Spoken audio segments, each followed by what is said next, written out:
Hello everyone, I'm Carol Reid. Welcome to Story Time. Our story today is called The Little Brown Bird. Whether you're teaching your classes online or sending children work to do at home, here are some ideas that I hope will keep your pupils engaged and learning. If you're teaching your classes online, use a mini whiteboard and start to draw a picture of one of the animals and children guess which it is. Is it the squirrel? No, it isn't. Is it the hedgehog? Yes, it is. Say, for example, I like the summer because it's hot and I can go to the beach. Ask children to tell you the seasons that they like and be ready to encourage and support them expressing themselves in English as necessary. Link the seasons to clothes. If you like, ask children to come to the online lesson dressed for a particular season. This introduces an element of humour and fun into the classroom, and children describe what they're wearing. For example, I'm wearing a hat, gloves and a scarf. Alternatively, as in the story video, ask children to bring to the lesson an object that they associate with a particular season. They can then take turns to show their objects and other children name the seasons. If children make the finger puppets, as in the story video, get them to bring these along to your online lesson and use them in other activities too. For example, children can choose one of the finger puppets and you then play an action game in groups. For example, hedgehogs, jump 3 times, squirrels, wave your hands in the air, and so on.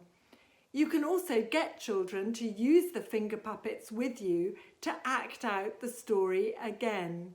And you can also use them to build up simple dialogues. Hello squirrel, hello hedgehog, how are you? I'm fine. Let's collect food for winter. Yes, that's a good idea, and so on. You can also link the story to content-based learning. Ask the children why they think the hedgehog is sleepy in the story. Use this to explain and establish that some animals go to sleep or hibernate in winter. This is to help them conserve energy and to survive for a long time when there isn't very much food. Get children to do a bit of research and identify other animals which also hibernate in winter, such as bats and bears and turtles and some snakes and frogs too. Link the story to culture, for example, by teaching children a slightly adapted version of the song Two Little Dicky Birds. Instead of saying dicky birds, say two little brown birds. And if children make 2 versions of the bird finger puppet, they can use these to act out the song as well. In the story video, there's a link to values education when I ask children how they think the story applies to people. You may like to take this further and ask children to give examples of when they're kind to their friends or when they plan ahead.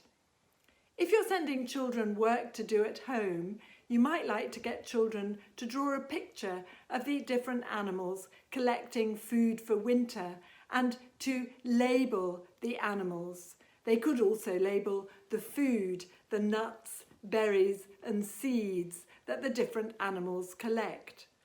Get children to complete a simple gap fill of the part of the story when the little brown bird is knocking at the different animals' doors. They can then use their finger puppets and act out the story at home. And if possible, get parental support to get children to send you a video of them using their finger puppets to act out this bit of the story. Get children to give the story a score out of 10 and to write a simple story review. My favourite animal in the story is the little brown bird. I like the part when the mouse is kind to the little brown bird, and so on. and get children to review their learning from the story. I can now name the seasons. I can now act out the story using the finger puppets. If you're teaching your classes online and sending children work to do at home, you can use a combination of these ideas. I hope you and your pupils enjoy the story of the little brown bird, and I look forward to seeing you next time. In the meanwhile, stay safe and stay positive, and remember that by looking after yourself, you also help to look after others as well. Bye for now.